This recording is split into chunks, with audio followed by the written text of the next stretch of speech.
സല്ലല്ലാഹു അലാ മുഹമ്മദ് സല്ലല്ലാഹു അലൈഹി വസല്ലം. പാലിക്കേണ്ട കടമകൾ എന്താണ്?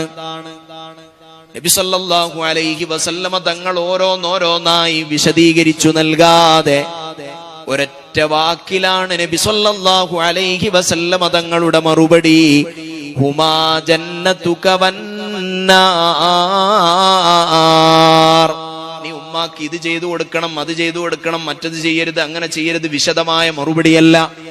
ഹുമാ ജന്നതുക വന്നാർ. ആ ഉമ്മയും ബാപ്പയുമാണ് നിന്റെ നരകവും സ്വർഗവും തീരുമാനിക്കുന്നവർ. സ്വർഗത്തിൽ പോണോ ഉമ്മ തീരുമാനിക്കണം, ഉപ്പ തീരുമാനിക്കണം.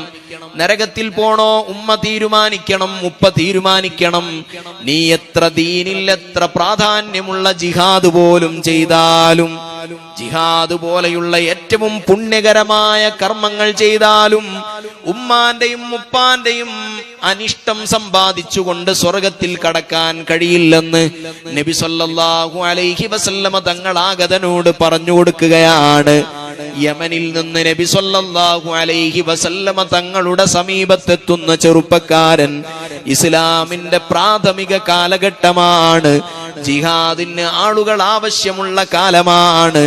എല്ലാ നിലയിലും സന്നദ്ധത അറിയിച്ചുകൊണ്ട് നബി സല്ലല്ലാഹു അലൈഹി വസല്ലമ തങ്ങളുടെ സമീപത്തേക്ക് യമനിൽ നിന്നൊരു ചെറുപ്പക്കാരൻ വന്നിട്ട് പറയുന്നു, തങ്ങളെ, ഞാൻ എല്ലാറ്റിനും സന്നദ്ധനാണ്, എന്റെ ശരീരത്തെ ദീനിന് നൽകാൻ സന്നദ്ധനാണ്, ഞാൻ ഈ ദീനിന് വേണ്ടി പോരാടി ഷഹീദാവാൻ തയ്യാറാണെന്ന് പറഞ്ഞുകൊണ്ട് നബി സല്ലല്ലാഹു അലൈഹി വസല്ലമ തങ്ങളുടെ സമീപത്ത് യമനിൽ നിന്നൊരു ചെറുപ്പക്കാരൻ എത്തിയപ്പോൾ നബി സല്ലല്ലാഹു അലൈഹി വസല്ലമ തങ്ങൾ അയാളോട് ചോദിക്കുന്നു, ഹല്ലക വാലിദാൻ, നിനക്ക് മാതാപിതാക്കളുണ്ടോ എന്ന് ചോദിച്ചു.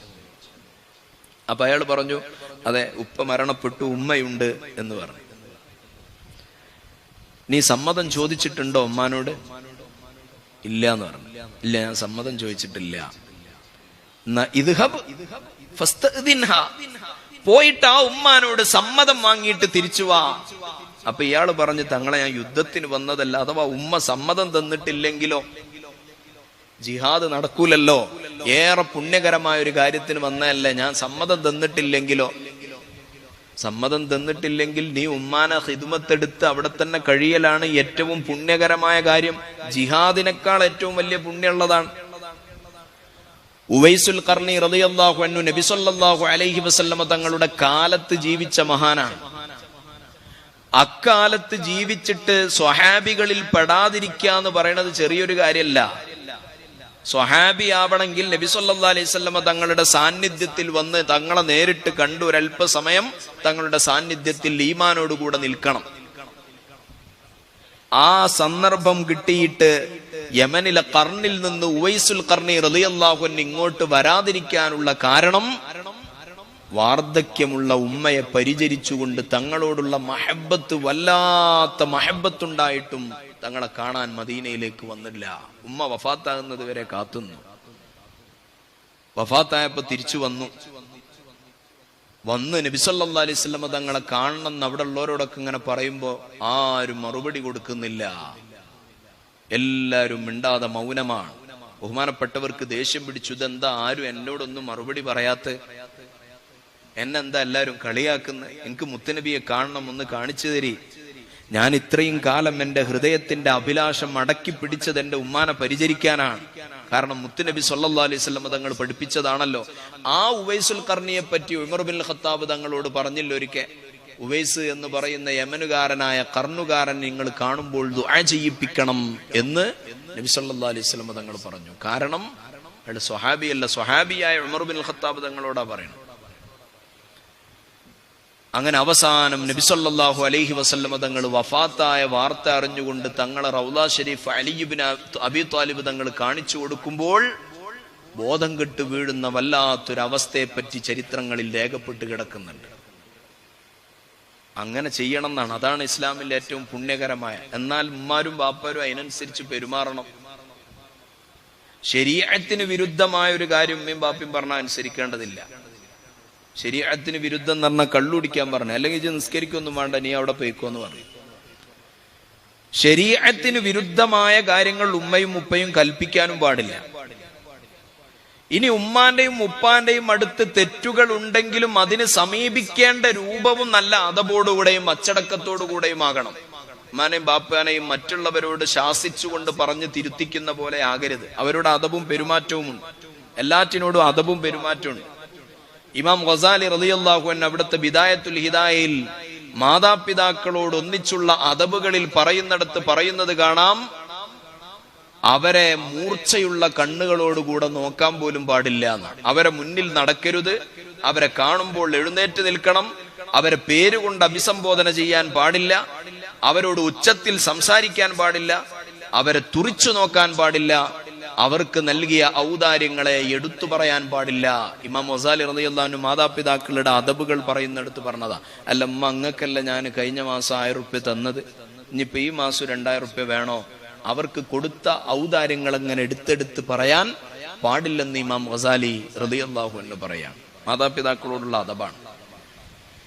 അവരെടുത്ത് തെറ്റുണ്ടെങ്കിൽ അതിനെ സൗമ്യമായി തിരുത്താൻ വേണ്ടി ശ്രമിക്കണം. ശരീഅത്തിന് വിരുദ്ധമാണെങ്കിൽ ചിലപ്പോ മാതാപിതാക്കളെ കൊണ്ട് പരീക്ഷണങ്ങൾ ഉണ്ടാകുന്നേ.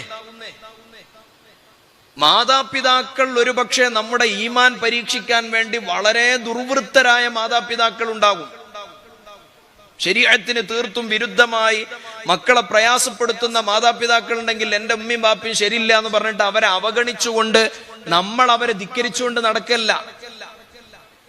അത് നമ്മളെ പരീക്ഷണങ്ങളാണ്. കഴിവിന്റെ പരമാവധി അതബുകേടുകളില്ലാതെ അവരെ ശരിയായ വഴിയിലേക്ക് കൊണ്ടുവരാൻ എങ്ങനെയൊക്കെ കഴിയുമോ അർഹമായ ബാധ്യതകളെല്ലാം അവർക്ക് നിർവഹിച്ചു കൊടുക്കണം. ചിലപ്പോൾ മാതാപിതാക്കൾ അമുസ്ലിങ്ങളായിരിക്കും, മക്കൾ മുസ്ലിമീങ്ങളാണ്. എന്നാൽ ആ മാതാപിതാക്കളെ ഇട്ടേച്ചു വരണം എന്നല്ല നബി സല്ലല്ലാഹു അലൈഹി വസല്ലം തങ്ങളുടെ കൽപ്പന. അവർക്ക് വേണ്ട രൂപത്തിലുള്ള ഖിദ്മത്ത് ചെയ്തു കൊടുക്കണം. എല്ലാ നിലയിലും അവരെ പരിചരിക്കണം, അവരുടെ മസ്ലഹത്ത് ആഗ്രഹിക്കണം.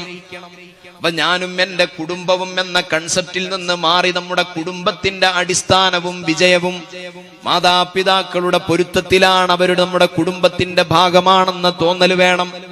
അവർക്ക് ഒറ്റപ്പെടലുകൾ ഉണ്ടാകരുത്. ഓൾഡ് ഏജ് ഹോമുകൾ പെരുകുന്ന കാലമാണ്.